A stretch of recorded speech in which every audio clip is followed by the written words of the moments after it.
Bonjour les CE1, on est sur la séance de maths de vendredi 15 mai. Alors aujourd'hui, on va revoir les heures. Donc regardez l'horloge. La petite aiguille montre toujours les heures. La grande aiguille montre les minutes. Alors regardez bien l'horloge et vous allez écrire déjà l'heure du matin. Quelle est l'heure du matin? Allez-y.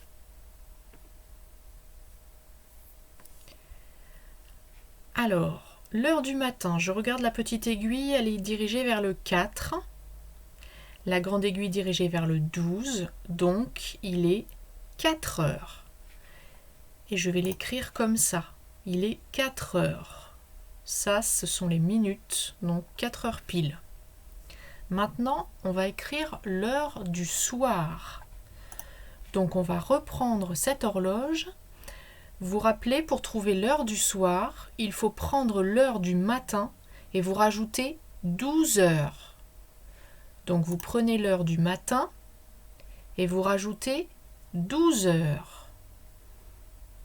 Allez-y, écrivez l'heure du soir.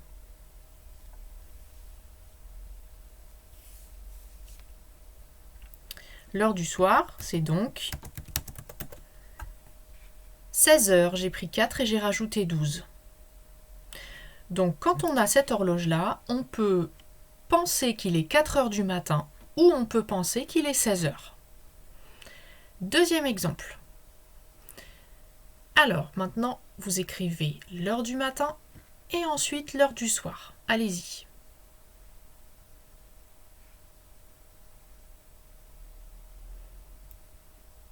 Alors ici, la grande aiguille n'est pas sur le 12, elle est sur le 6. Ça veut dire qu'il est et demi. En minutes, ça fait aussi 30 minutes. Alors, écrivons l'heure du matin. On a la petite aiguille qui est dirigée vers le 3, donc il est 3h30. Il est 3h30 ou 3h30. Alors maintenant, quelle heure est-il? Si c'est le soir, on rajoute 12, donc il va être 15h30. 15h30.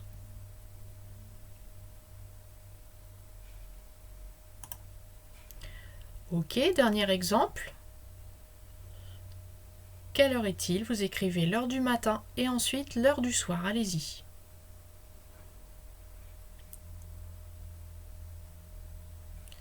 Alors on y va, on vérifie ensemble. Donc la petite aiguille est sur le 9, la grande aiguille est sur le 12. Donc si c'est l'heure du matin, il est 9 heures.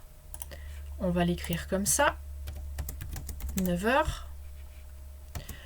Ou si c'est le soir, je rajoute 12. Il est 21 heures. 9 heures ou 21 heures. Ok? Alors, on continue. Deuxième activité, on va ajouter 11. Alors là, on est sur du calcul mental. Comment on peut ajouter 11 facilement? Eh bien déjà, on peut ajouter 10. Donc on peut ajouter une dizaine. Et ensuite, on rajoute une petite unité, on rajoute 1. Donc on peut le faire en 2 étapes.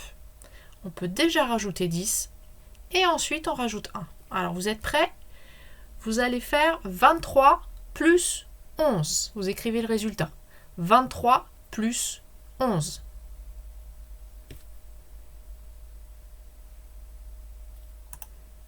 Alors on vérifie. 23 plus 11. Je peux déjà ajouter 10, ça fait 33. Et ensuite, je rajoute 1. Ça fait 34. Ok, alors maintenant, on va prendre un autre nombre. On va prendre le nombre 46. 46 plus 11. Allez-y. 46 plus 11.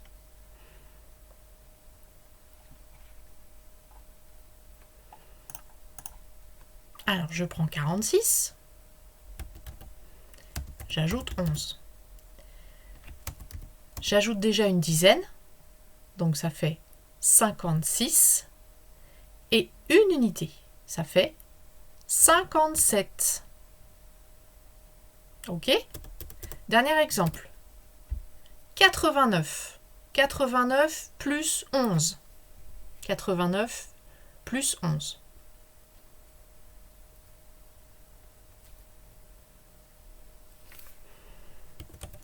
« 89 plus 11. J'ajoute une dizaine déjà. Ça fait 99. Et je rajoute encore 1. On arrive à combien? 99 plus 1, on arrive à 100. Voilà comment on fait pour ajouter 11 facilement. Alors maintenant, on va faire le contraire. On va enlever 11. On va enlever 11. Comment on fait pour enlever 11? On va dans l'autre sens. Donc on peut déjà enlever 10 et ensuite on enlève encore 1. On essaye?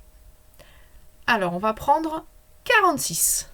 46 moins 11. Allez-y.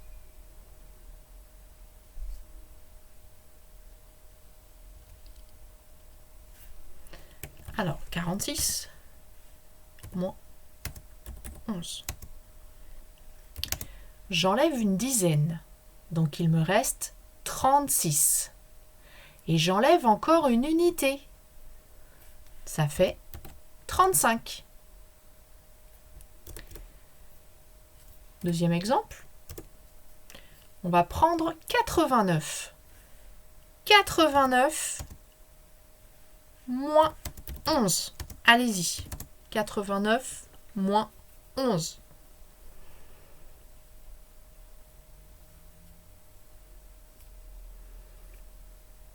J'enlève une dizaine. Donc il me reste 79. Et j'enlève une unité. Donc 78. Voilà comment on fait pour enlever 11 facilement. Voilà, on a fini pour la première partie des maths. Je vous laisse continuer avec le plan de travail. Et puis après, c'est le week-end. Donc je vous souhaite un bon week-end. À bientôt!